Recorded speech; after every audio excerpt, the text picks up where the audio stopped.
Thank you, by the way, so much for stopping. I know you've got a busy schedule tonight, so we all appreciate you being here.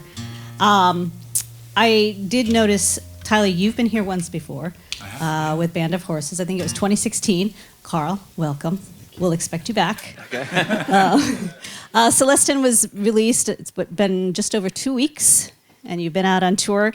I want to talk a little bit about how the two of you got to know each other. It was what I saw back in 2012 when Band of Horses was opening up for My Morning Jacket. How did that relationship evolve from that to now this that you've out on the road, your album and all that kind of stuff? We met then, and that I was really interested in. I didn't hang out with Tyler a ton on that tour, but I watched him closely when they were performing, and we have some mutual friends, and we just decided to book a tour, and we booked a bunch of shows, and then we didn't even know what we were going to play. But we did those tours. We did 2 tours, and as we were driving around, trying to make sense of it, having a great time.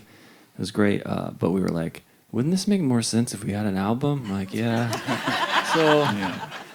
But it took a little time, just with ships, scheduling and ships passing in the night type of thing. And during the pandemic, we started sending songs back to each other, back and forth remotely, and then we got together when we could and made this record.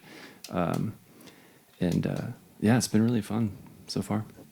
Well, and I saw that the album came together partly remotely and partly together. Like, Carl, you talked about Tyler sending you songs, and then you would add layers onto that.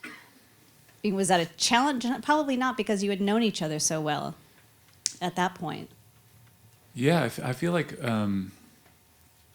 wasn't really much of a challenge. It was just kind of exciting to get to send something off and have it come back with a beautiful part on top of it that elevated it every time. And then we ended up, at a certain point, going over to Carl's and hanging out in Nashville and doing some stuff in the same room. And that was really fun and satisfying as well. Yeah. Carl, you talked about how when you were putting together this album and it was going to be an instrumental, you kind of joked about how making an instrumental album that nobody would ever listen to.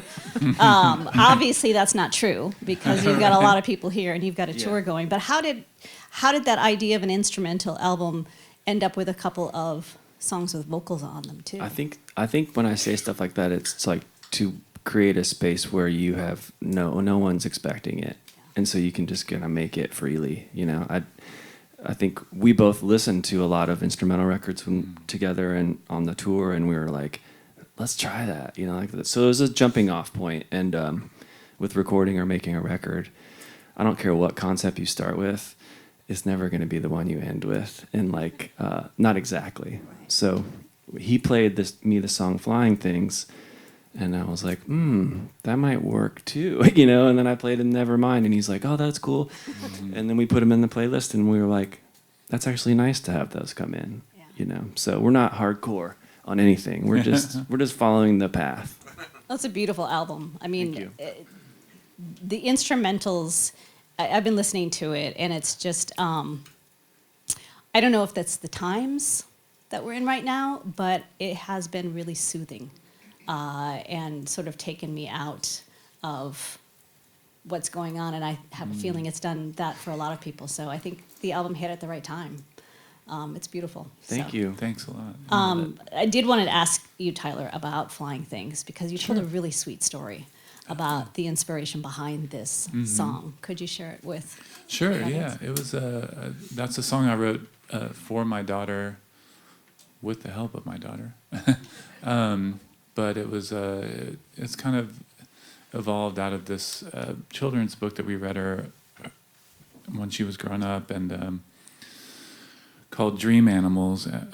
Emily Winfield Martin, I believe, is the author and illustrator as well. And it's a gorgeous book, and we read it a lot to her, and then we started this kind of thing where every night when she was going to bed, we would pick our dream protectors, is what we called them. So there would be like these, we'd pick out which animal we wanted to be when we went into our dreams, so we could all hang out together in our dreams too. So that went on. I mean, we still do it occasionally. She's 11 now, so we still do that. It's a way to stretch out bedtime. But one night we all chose different birds, and I was like an owl, and there was a seagull.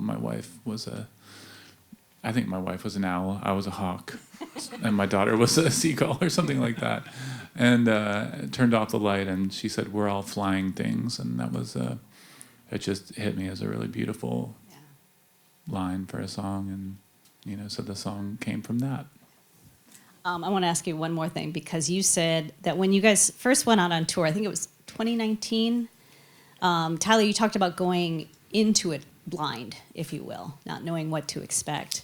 What was your sort of impression after the tour was over? Like, Well, it didn't take long at all for it to. Sorry, what happened? I just looked at you like you better answer. Oh, it better be a nice answer.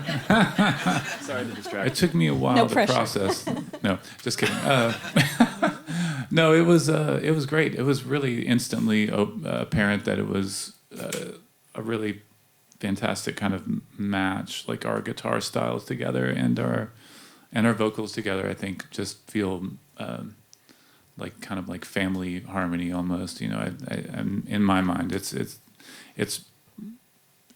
really nice to sing with Carl, and our guitar styles kind of mesh together really well. So.